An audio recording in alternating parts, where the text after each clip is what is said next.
तो नमस्कार दोस्तों, आज हम बात करेंगे पॉलीप्लेक्स कॉरपोरेशन लिमिटेड कंपनी के बारे में। कंपनी पैकेजिंग के लिए प्लास्टिक फिल्म बनाने का काम करती है। वैसे ये कंपनी एक स्मॉल कैप कंपनी है, लेकिन कंपनी का बिजनेस बहुत अच्छा है। इंडिया में भी काफ़ी अच्छा बिजनेस है और एक काफ़ी अच्छी एक्सपोर्टर है। बहुत सारे देशों में कंपनी का माल सप्लाई होता है, काफ़ी अच्छी क्वालिटी के प्रोडक्ट कंपनी बनाती है। और आज की इस वीडियो में इसी कंपनी का फंडामेंटल एनालिसिस करेंगे और देखेंगे कि एज एन इन्वेस्टर आज की डेट में क्या हमें अपना पैसा इस कंपनी में इन्वेस्ट करना चाहिए नहीं करना चाहिए। दूसरी बात, हम तीनों लेवल पे कंपनी का जो फंडामेंटल एनालिसिस है वो करेंगे। सबसे पहले कंपनी का बिजनेस प्रोफाइल चेक करेंगे, उसके बाद हम कंपनी के फाइनेंशियल चेक करेंगे और फिर लास्ट में हम कंपनी की वैल्यूएशन चेक करेंगे कि आज की डेट में जो इसका शेयर प्राइस चल रहा है वो इसकी अर्निंग के हिसाब से हमें सस्ते शेयर मिल रहे हैं या फिर महंगे शेयर मिल रहे हैं। दूसरी आपको एक और बात बता दें, ये जो वीडियो है ये हम अपने सब्सक्राइबर्स की डिमांड पे बना रहे हैं और अगर आप भी चाहते हैं हम आपके लिए किसी कंपनी का फंडामेंटल एनालिसिस करें तो हमारे वीडियो के डिस्क्रिप्शन बॉक्स में आप उस कंपनी का नाम लिख सकते हैं और हम कोशिश करेंगे कि जल्द से जल्द वीडियो बना के आपको उसके बारे में इन्फॉर्मेशन दे दें। और अब हम बात करते हैं अपनी कंपनी के बिजनेस प्रोफाइल के बारे में। तो जैसे मैंने बताया, कंपनी मेनली पैकेजिंग फिल्म्स का बनाने का काम करती है और कंपनी एक इंटीग्रेटेड कंपनी है और काफ़ी डाइवर्सिफाइड पोर्टफोलियो है। इंटीग्रेटेड कंपनी का मतलब क्या है कि रॉ मटेरियल लेके फिनिश गुड तक सब कुछ कंपनी खुद ही बनाती है। क्योंकि प्लास्टिक आइटम है तो रेसिन भी कंपनी खुद बनाती है जो रॉ मटेरियल होता है, और सारे फिनिश गुड्स भी कंपनी खुद ही बनाती है और आगे उसको सेल्स करती है। डाइवर्सिफाइड का मतलब क्या है कि बहुत सारी अलग अलग टाइप की फिल्म बनाती है। कौन कौन सी टाइप की मेनली कंपनी फिल्म बनाती है, उसमें है BOPT, इसमें थिक और थिन दोनों टाइप के फिल्म कंपनी बनाती है। फिर BOPP, CPP और ब्लोन PP और PE, इस तरह की सारी जो भी पैकेजिंग फिल्म्स हैं ये अलग अलग इंडस्ट्रीज़ में फूड की पैकेजिंग के लिए और बहुत सारे प्रोडक्ट की पैकेजिंग के लिए यूज़ होती हैं, वो सारी कंपनी बनाती है। बात करें तो 35 साल पुरानी काफ़ी एक्सपीरियंस कंपनी है और कंपनी के 5 अलग अलग देशों में 7 मैन्युफैक्चरिंग यूनिट्स हैं। तो इंडिया में काफ़ी अच्छा काम है और दूसरे देशों में भी काम है और आगे कंपनी एक्सपोर्ट भी करती है बहुत सारी कंट्रीज़ में। बात करें तो अलग अलग जो देश हैं वहाँ पे मल्टीपल वेयर हाउसेस भी हैं कंपनी के और उनके ऑफिसेज भी हैं जिसके थ्रू कंपनी अपना काम कर रही है। बात करें तो लीडिंग पैकेजिंग कंपनी है। कैसे लीडिंग है? कंपनी की जो कैपेसिटी है बनाने की अपने प्रोडक्ट्स को वो काफ़ी हाई है। 4,78,500 मीट्रिक टन की कंपनी कैपेसिटी है फिल्म बनाने की, जो कि काफ़ी अच्छी कैपेसिटी है एक छोटी कंपनी के हिसाब से। उसके अलावा बात करें कंपनी के प्रोडक्ट पोर्टफोलियो की या प्रोडक्ट के यूजेस की, कंपनी के प्रोडक्ट जो बनाती है वो कहाँ कहाँ उसकी फिल्म्स यूज़ होती हैं, तो मेनली से बात की पैकेजिंग के लिए कंपनी फिल्म बनाती है। तो फूड एंड बेवरेज की पैकेजिंग के लिए जो प्रोडक्ट होते हैं उनके लिए फिल्म काम आती है। लेबल्स बनाने का काम आती है। ब्यूटी, पर्सनल और होम केयर के जो प्रोडक्ट्स जो उनकी पैकेजिंग है उसके लिए काम आती है। और हेल्थ केयर और फार्मा में भी ये जो इंडस्ट्री है उसमें इसके प्रोडक्ट यूज़ होते हैं। बात करें इंडस्ट्री यूज़ की तो इलेक्ट्रिकल और इलेक्ट्रॉनिक्स के आइटम की जो पैकेजिंग होती है उसमें इसके जो प्रोडक्ट हैं वो काम आते हैं। Building and construction, solar panel के ऊपर जो फिल्म्स लगी हुई हैं वो भी कंपनी बनाती है और डिजिटल प्रोडक्ट की पैकिंग के लिए भी कंपनी अपना जो प्रोडक्ट है वो सप्लाई करती है। तो जब हमने बात की थी डाइवर्सिफाइड कंपनी है तो काफ़ी सारे अलग टाइप के प्रोडक्ट बनाती है जो लगभग सब इंडस्ट्रीज़ में यूज़ होते हैं। उससे बात करें कंपनी के प्रोडक्ट वाइज रिवेन्यू ब्रेकअप की, ठीक है, कंपनी इतने सारे प्रोडक्ट तो बनाती है लेकिन कौन सा प्रोडक्ट ज़्यादा बिकता है, कहाँ से कंपनी को ज़्यादा रिवेन्यू आता है, तो बात करें सबसे ज़्यादा कंपनी को रिवेन्यू आता है वो आता है थिन PET फिल्म से। यहाँ से कंपनी को 52% रिवेन्यू आता है। डाउन स्ट्रीम प्रोडक्ट से कंपनी को 16% रिवेन्यू आता है। BOPP की जो कंपनी फिल्म बनाती है वहाँ से कंपनी को 13% का रिवेन्यू आता है। और PET रेसिन जो कंपनी बनाती है वहाँ से 7% रिवेन्यू आता है। थिक PET से कंपनी को 5% और CPP और ब्लोन वाली जो पैकेजिंग फिल्म बनाती हैं वहाँ से 3% और बाकी जो अदर प्रोडक्ट कंपनी बनाती हैं वहाँ से कंपनी को 4% आता है। तो कुल मिला के देखें कंपनी का बिजनेस प्रोफाइल तो काफ़ी अच्छा है। कंपनी काफ़ी सारे प्रोडक्ट भी अलग अलग टाइप के बनाती है, इंटीग्रेटेड कंपनी है और इंडिया के अलावा बाकी सारी कंट्रीज़ में काफ़ी अच्छा काम है। इसके अलावा बात करें, जैसे बात की कंपनी इंडिया के अलावा दूसरे देशों में काम करती है तो कंपनी की ज्योग्राफिकल प्रेजेंस कैसी है, तो बात करें तो काफ़ी लार्ज कंपनी की इंटरनेशनल प्रेजेंस है।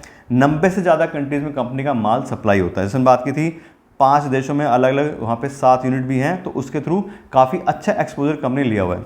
और बात करें कि कौन कौन से रीजन से या कौन कौन सी कंट्री से कंपनी को कितना कितना रिवेन्यू आता है, तो कंपनी को यूरोप से 22% आता है, इंडिया से 18% का, अमेरिका से 26% और बाकी जो अदर एशियन कंट्रीज़ हैं वहाँ से 29% का और बाकी जो रेस्ट ऑफ द वर्ल्ड की कंट्रीज़ हैं वहाँ से 6% आता है। तो देखें तो काफ़ी डाइवर्सिफाइड कंपनी की सेल्स हैं। ऐसा नहीं कि एक ही रीजन में सबसे ज़्यादा कि इंडिया में सारा माल बिक रहा है या सारा सप्लाई जो US में हो रही है, ऐसा नहीं है।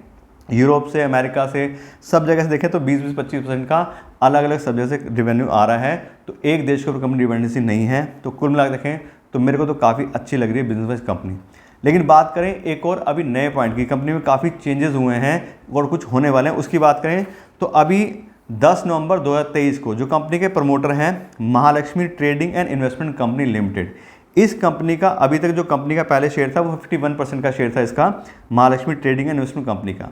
अभी 10 नवंबर 2023 को इन्होंने प्रमोटर्स ने अपने 24% के शेयर बेचे हैं एजीपी होल्डिंग कंपनी लिमिटेड को, और एक यूए की कंपनी है, और ये भी कंपनी बात करें तो इसी इंडस्ट्री में काम करती है, मतलब ये पैकेजिंग फिल्म बनाती है, और इस कंपनी को इन्होंने अपने शेयर बेचे हैं। तो एक तरीके से जो प्रमोटर्स हैं वो इस कंपनी से शेयर बेच के बाहर हो रहे हैं, और जो एजीपी होल्डिंग है ये आने वाले टाइम में इस कंपनी नए प्रमोटर बनेगी, तो प्रमोटर बनेगी तो सारा का सारा जो कंट्रोल है वो एक तरीके से चेंज हो जाएगा, अपने हिसाब से इंडिपेंडेंट डायरेक्टर्स और पॉलिसी चेंज हो जाएंगी। दूसरी बात, 24% तो शेयर उन्होंने बेच ही दिए अपने, और जो बचे हुए 26% के आसपास के जो शेयर हैं वो भी उन्होंने प्लेज करे हुए हैं, वहाँ से उन्होंने पैसा एक तरीके से लोन लिया हुआ है। तो कुल मिला बात करें तो एक तरीके से जो एग्जिस्टिंग प्रमोटर हैं वो कंपनी से बाहर होने की तैयारी कर रहे हैं, आधा माल बेच ही दिया है, जो बचा है वो भी धीरे धीरे बेच करके एक तरीके से पूरा कंपनी का जो प्रमोटरशिप है वो शिफ्ट हो जाएगा। तो एक कंसर्न हो जाता है कई बार कि भाई नई लोग आएंगे, वो कैसे कंपनी को रन करेंगे, क्या चीज़ करेंगे, तो वो थोड़ा सा इसमें एक सोचने वाली बात मुझे लग रही है। बाकी बात करें तो प्रोडक्ट वाइज बिजनेस वाइज काफ़ी अच्छी कंपनी है। और अब हम बात करते हैं कंपनी के फाइनेंशियल्स के बारे में कि पिछले 5 साल में कंपनी ने अपने रेवेन्यू प्रॉफिट वगैरह में कैसी ग्रोथ दिखाई है, क्या चीज़ें हैं जिससे हमें कंपनी बारे और ज़्यादा डिटेल वाले मिल सके।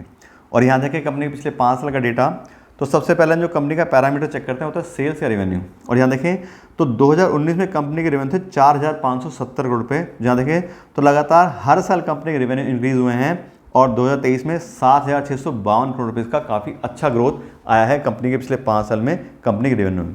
बात करें परसेंटेज टर्म में तो 16% के काफ़ी अच्छे CAGR से पिछले 5 साल में कंपनी ने अपनी सेल्स इंक्रीज़ करी हैं।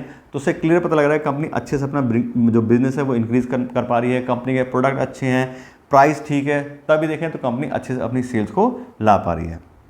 उसके बात करें कंपनी के अगले पैरामीटर की ऑपरेटिंग प्रॉफिट मार्जिन, और यहाँ देखें तो पिछले 4 साल से तो काफ़ी अच्छा ऑपरेटिंग प्रॉफिट मार्जिन था, 16% का, बीच में 25% तक भी गया, फिर 20%। लेकिन 2023 की बात करें तो इसमें कंपनी का ऑपरेटिंग प्रॉफिट मार्जिन काफ़ी कम हुआ है, 12% का। अब इसका जो मेन रीज़न है वो है कि जो रॉ मटेरियल कंपनी खरीदती है उसके प्राइस काफ़ी ज़्यादा शूट अप हुए हैं, तो उस वजह से देखें तो कंपनी का जो ऑपरेटिंग प्रॉफिट मार्जिन है वो यहाँ पे काफ़ी कम दिखाई दे रहा है, अदरवाइज वैसे रिकॉर्ड जो है वो ठीक चल रहा था। उसके बाद बात करें नेट प्रॉफिट की, तो पिछले 5 साल में नेट प्रॉफिट काफ़ी अच्छे से इंक्रीज़ हुआ है। बात करें तो 2019 में 584 करोड़ था, और 2022 में 965 करोड़ तक भी गया है। लेकिन जैसे हमने बात की कंपनी का ऑपरेटिंग प्रॉफिट मार्जिन वो 2023 में कम हुआ है, उसकी वजह से यहाँ पे 616 करोड़ रुपये कंपनी का जो प्रॉफिट आया है वो 2022 के मुकाबले काफ़ी कम हो गया है। तो नेट प्रॉफिट में गिरावट आई है 2023 के डेटा के हिसाब से। उसके बात करें कंपनी के फ्री कैश फ्लो की, तो बहुत ही बढ़िया अच्छा फ्री कैश फ्लो मैनेज करने वाली कंपनी है।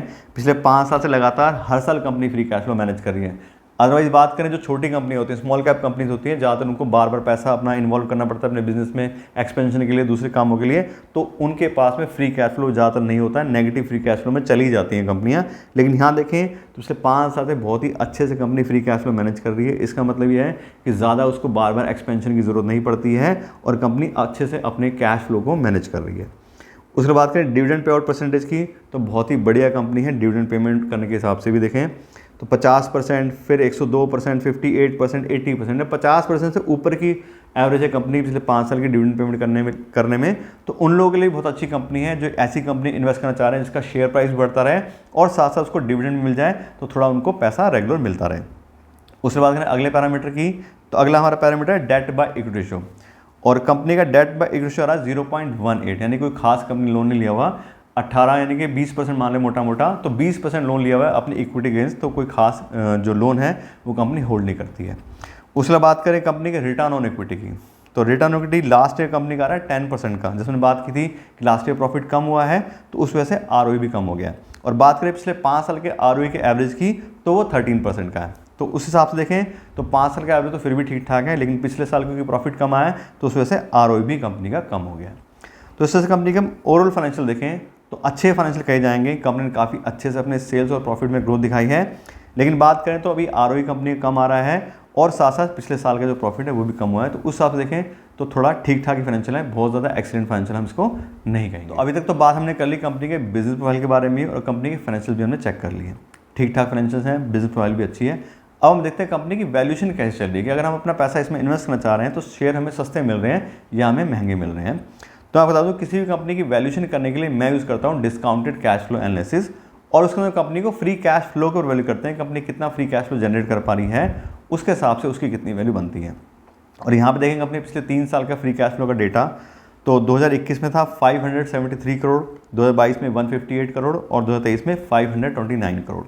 अब तीनों में अलग अलग डेटा आ रहा है, तो पिछले 3 साल के फ्री कैश फ्लो की हम एवरेज ले लेते हैं। तो 3 साल के फ्री कैश फ्लो की एवरेज आ रही है 420 करोड़ पे, यानी कि लगभग 420 करोड़ पे हर साल फ्री कैश फ्लो हमारी जो कंपनी है पॉलीप्लेक्स कॉर्पोरेशन लिमिटेड ये जनरेट करती है।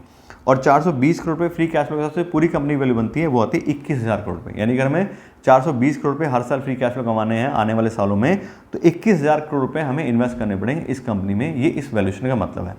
अब 21,000 करोड़ जो है वो पूरी कंपनी की वैल्यूएशन निकल के आ गई है। अब इसको हम नंबर ऑफ शेयर से डिवाइड करेंगे तो पर शेयर की वैल्यू आ जाएगी, जिससे हम उसको करंट वैल्यू से चेक करके कंपैरिजन में कर सकते हैं। क्या देखें, तो इस 21,000 वैल्यू के हिसाब से जो कंपनी की पर शेयर की वैल्यू वो आ रही है 6,300 रुपये। 6,300 रुपये मतलब है कि ये फेयर वैल्यू है, कंपनी इतना पैसा कमाती है तो इतनी इसकी वैल्यू बनती है। तो अगर 6,300 रुपये पर इक्विटी शेयर के हिसाब से इस कंपनी इन्वेस्ट करेंगे तो कंपनी को फेयर प्राइस पे खरीदेंगे, ठीक कंपनी इतना फ्री कैश फ्लो जनरेट कर रही है तो इतना इसका प्राइस बनता है। लेकिन जैसे हम हमेशा बात करते हैं कि अगर किसी भी कंपनी को हम फेयर प्राइस पे या प्रीमियम पे खरीदेंगे तो हमारा बहुत ज़्यादा रिस्क इंक्रीज हो सकता है। हम उसके लिए यूज़ करते हैं मार्जिन ऑफ सेफ्टी का कॉन्सेप्ट। मार्जिन सेफ्टी का मतलब क्या है कि जो भी कंपनी फेयर प्राइस है उसके 50% या उससे नीचे हमें शेयर खरीदने की कोशिश करनी चाहिए, जिससे जो भी हमारा आने वाला रिस्क है उसको मैनेज कर सकें। क्यों? क्योंकि जो भी हमने डेटा चेक किया वो सब पास्ट रिकॉर्ड है, वो हो चुका। जो फ्री कैश फ्लो आना था, जो प्रॉफिट आने थे वो आ चुके हैं।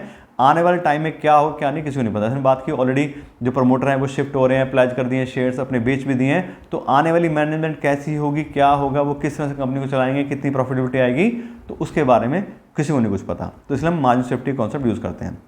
तो जब हमने कंपनी का अब निकाला फेयर वैल्यू 6,300 रुपये, इसका 50% है मार्जिन सेफ्टी हो गया 3,150 रुपये। तो अगर हम 3,150 रुपये पर इक्विटी शेयर के हिसाब से आज इस कंपनी इन्वेस्ट करते हैं, कंपनी को काफ़ी सस्ते दाम पे खरीदेंगे और साथ साथ जो भी आने वाले हमारे रिस्क हैं उसको भी काफ़ी अच्छे से मैनेज कर लेंगे। तो लेकिन ये तो क्या हमारी बात कि हमें कौन सा प्राइस ठीक लग रहा है कंपनी इन्वेस्ट करने के लिए।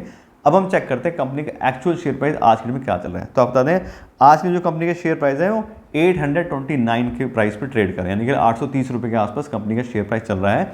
और इस शेयर प्राइस से बात करें तो कंपनी हाईली अंडर वैल्यूड है। हमने फेयर वैल्यू लगा दी 6,300 रुपये, उसकी जगह 800 रुपये में हमें शेयर मिल रहे हैं, 830 रुपये के आसपास शेयर मिल रहे हैं। और बात करें तो उस हिसाब से हाईली अंडर वैल्यू कंपनी है। और आज की बात करें तो आज ही के ट्रेडिंग में 8% इसका शेयर इंक्रीज हो गया है, तो काफ़ी इंक्रीमेंट आई है 8% की। लेकिन फिर भी बात करें तब भी कंपनी आज में अंडर वैल्यू कंपनी है। क्यों अंडर वैल्यू कंपनी है? बात करें तो पिछले 6 महीने में 27% से भी ज़्यादा कंपनी के शेयर गिरे हैं जब से उन प्रमोटर्स वगैरह ने अपने शेयर बेचने शुरू करे हैं। तो लोगों के अंदर इस कंपनी को लेकर एक डर आ गया कि आने वाले टाइम में क्या होगा, काफ़ी लो सेंटिमेंट लोगों के हो गए। लेकिन बात करें तो बिजनेस ठीक चल रहा है। थोड़ा प्रॉफिट वगैरह में जो आपको बताया, जो ऑपरेटिंग प्रॉफिट कम हुआ है वो जरूर कंपनी की प्रॉब्लम आई है, लेकिन ये सब चीज़ें तो थोड़ी बहुत चलती रहती हैं। एक तरह से बात करें तो टेम्प्रेरी प्रॉब्लम मुझे लग रही है कंपनी के अंदर। तो फिर भी देखें तो 6,000 का आधा हुआ 3,000 रुपये, 3,000 से भी आधा हुआ 1,500 रुपये। तो 8 पंजे 40, 8 छिंग 48, 8 पंजे 60, यानी कि 20% के आसपास मिल रहे हैं हमें। अगर जो कैलकुलेशन करें तो 20% उसकी फेयर वैल्यू के 20% पे आखिर में ये शेयर्स हमें मिल रहे हैं। तो काफ़ी अच्छा टाइम है उन लोगों के लिए जो इस तरह की कंपनी इन्वेस्ट करना चाह रहे हैं। लेकिन फिर भी बात है कि कंपनी में गड़बड़ चल रही सब चीज़ें, तो भी हमें थोड़ा सोच समझ के ही इसमें इन्वेस्ट करना है। और मेरी तरफ से कोई रिकमेंडेशन नहीं कि आपको इसमें इन्वेस्ट करना है। थोड़ा आप भी अपना होमवर्क कीजिए और साथ साथ कोई अपने साथ आपके अगर फाइनेंशियल एडवाइजर हैं तो उनसे भी बात करके फिर आप इसमें इन्वेस्टमेंट के लिए सोच सकते हैं। लेकिन जैसे बात की कंपनी का बिजनेस भी ठीक लग रहा है और कंपनी का शेयर प्राइस भी काफ़ी अच्छा है, तो बिल्कुल हमें इस कंपनी के बारे में और ज़्यादा डिटेल निकालनी चाहिए और फिर इसको इन्वेस्टमेंट के लिए हम देख सकते हैं। दूसरी बात, अगर आपने ऑलरेडी अपना पैसा इन्वेस्ट किया है तो कोई दिक्कत नहीं है, कंपनी का बिजनेस बढ़िया चल रहा है। शेयर प्राइस तो अप डाउन होते ही रहते हैं, अगर आज कम हुआ है और बिजनेस अच्छा चलेगा तो अपने आप शेयर प्राइस भी इंक्रीज हो जाएगा। तो अगर आप इन्वेस्टेड हैं तो इन्वेस्टेड रहिए, कोई निकलने का फायदा नहीं है। अगर लो प्राइस से बेचेंगे तो लॉस में ही जाएंगे और कल को अगर शेयर बढ़ गया लंबे टाइम में तो फिर आपको सोचना पड़ेगा कि यार हमने क्यों अपने शेयर बेचे। तो उससे बात करें तो समराइज अगर हम करें सारी चीज़ों को, तो कंपनी अच्छी है, बिजनेस बढ़िया है, प्रोफाइल भी अच्छी है, वो जो अपना बात करें फाइनेंशियल भी अच्छे हैं और काफ़ी लो प्राइस मिल रही है। तो बिल्कुल हमें इसके बारे में सोचना चाहिए कंपनी को इन्वेस्टमेंट के लिए। तो इससे बात करें तो कंपनी ने आपको डिटेल नॉलेज दे दी है। आशा करते हैं आपको वीडियो अच्छी लगी होगी। आपने इस वीडियो को देखने के लिए और मुझे इतना समय दिया उसके लिए आपका बहुत बहुत धन्यवाद।